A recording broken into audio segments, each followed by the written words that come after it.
Welcome back to my YouTube channel Linguistic and Literature Notes. In today's video we are going to discuss about the poem Ozymandias.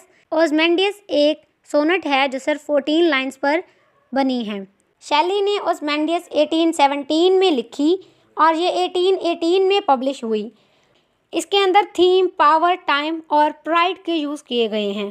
Pursed B शैली एक famous romantic poet था जो freedom, nature और philosophy के themes पर लिखता था। उसकी पोइट्री रिबिलियन और ह्यूमन इमोशंस को एक्सप्लोर करती है। ओzymandias एक पुरानी इजिप्टियन किंग रामसेस II का ग्रीक वर्जन है। ये एक प्राइड और पावर की टेम्पररी नेचर को दिखाता है। किंग ओzymandias ने अपनी शान और ताकत दिखाने के लिए एक बड़ा स्टैचू बनवाया, मगर वक्त के साथ वो टूटकर रेत में मिल गया, जो बताता है कि कोई भी पावर हमेशा नहीं रहता। इसमें कोई प्रॉपर स्टेंजाज नहीं है, लेकिन इसे 3 पार्ट्स में डिवाइड किया जा सकता है। लाइंस 1 से लेकर 8 तक ट्रैवलर का डिस्क्रिप्शन जो स्टैचू दिखाता है। लाइन 9 से लेकर 12 ओzymandias की लिखी हुई लाइंस और उसका घमंड। लाइन 13 से 14 स्टैचू और एम्पायर की तबाही का सीन। कहने का मकसद ये है कि इसके अंदर टोटल एक ही स्टेंजा है, लेकिन मीनिंग के लिहाज से इसको 3 पार्ट्स में डिवाइड किया जाता है। I met a traveler from an antique land who said 2 vast and trunkless legs of stone. Poet एक ट्रैवलर से मिलता है जो एक पुरानी सिविलाइजेशन से आया है, यानी इजिप्ट से। ट्रैवलर एक टूटे हुए बड़े स्टैचू का जिक्र करता है जिसकी सिर्फ 2 बड़ी टांगें हैं, मगर बाकी बदन मिसिंग है। ये शुरू से ही तबाही और वक्त का असर दिखाता है। Stand in the desert near them on the sand. Half sunk a shattered visage lies, whose frown. यह स्टैचू रेगिस्तान यानी डेजर्ट के बीच पड़ा है, जो बताता है कि कभी यहाँ एक बड़ा शहर था जो अब तबाह हो चुका है।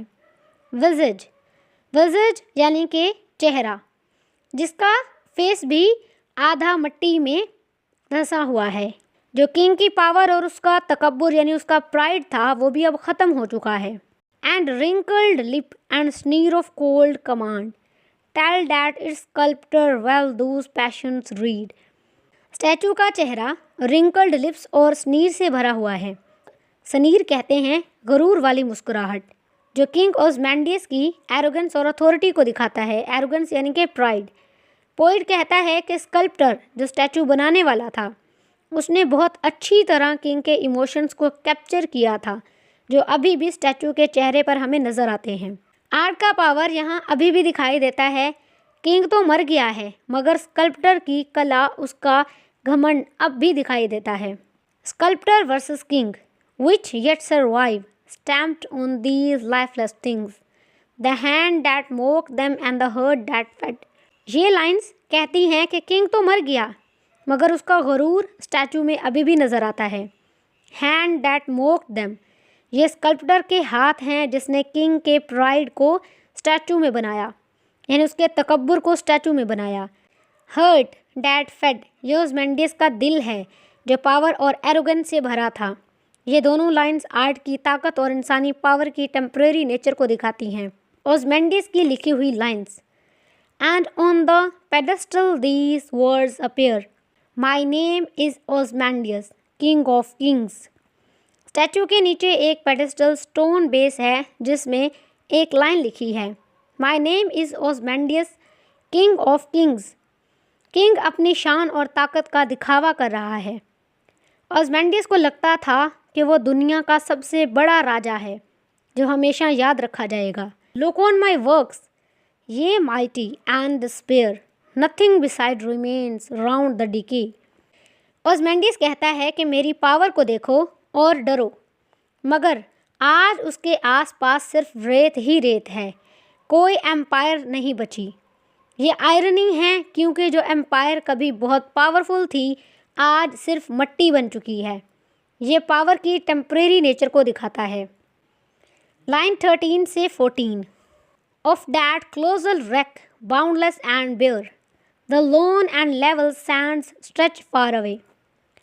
क्लोजल wreck यानी कि बड़ा तबाह स्टैचू, बाउंडलेस एंड बेयर, जहाँ पहले एक बड़ा शहर और एम्पायर था, आज वहाँ सिर्फ मिट्टी ही मिट्टी है। लोन एंड लेवल स्टैंड्स, ये वक्त की ताकत और इंसानी तकब्बुर की बर्बादी को दिखाता है। एक ट्रैवलर एक टूटे हुए स्टैचू का जिक्र करता है जो डेजर्ट में पड़ा है। इस स्टैचू का फेस प्राइड और एरोगेंस दिखाता है। उसकी ताकत का दिखावा अब सिर्फ एक लिखी हुई लाइन में ही बाकी है। मेरा नाम ओज़मेंडियस है, दुनिया का सबसे ताकतवर आदमी। मेरी ताकत देखो और डरो। मगर आज उसके आसपास सिर्फ रेत ही रेत है और स्टैचू का बाकी हिस्सा गिर चुका है। ये दिखाता है कि पावर और फेम सिर्फ कुछ वक्त तक रहती है, फिर सब कुछ ख़त्म हो जाता है।